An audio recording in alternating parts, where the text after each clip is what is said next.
Bonjour, aujourd'hui nous allons voir comment faire la fleur lexicale d'un mot. Mais qu'est-ce qu'une fleur lexicale? C'est une manière de faire le tour d'un mot. Je m'explique. Tout d'abord, au centre de la fleur, sur son noyau, on note le mot que l'on veut analyser.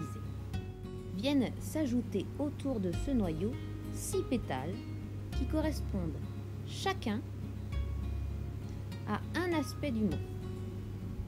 Dans le premier pétale, on notera la définition du mot. Mais attention, celle qui est en rapport avec le thème de la séquence, et non toutes les définitions que vous trouverez dans le dictionnaire.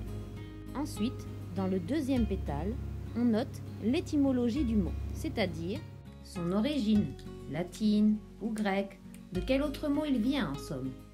Dans le troisième pétale, vous donnerez la composition du mot. En somme, il faudra que vous trouviez le radical, les préfixes et les suffixes du mot analysé s'il y en a. Mais vous devrez aussi ajouter dans ce même pétale les mots de la même famille, c'est-à-dire les mots qui ont le même radical. Dans le quatrième pétale, vous donnerez les synonymes du mot à analyser. Pour ceux qui ne sauraient pas ce que ça veut dire, ce sont les mots qui ont le même sens. Ensuite, vous donnerez les antonymes de ce mot, c'est-à-dire les mots qui sont de sens contraire, de sens opposé.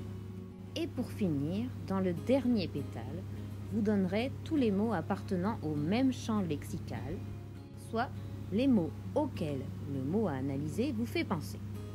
Voici donc à quoi ressemble une fleur lexicale. Attention, vous allez noter de nombreuses choses dans les différents pétales.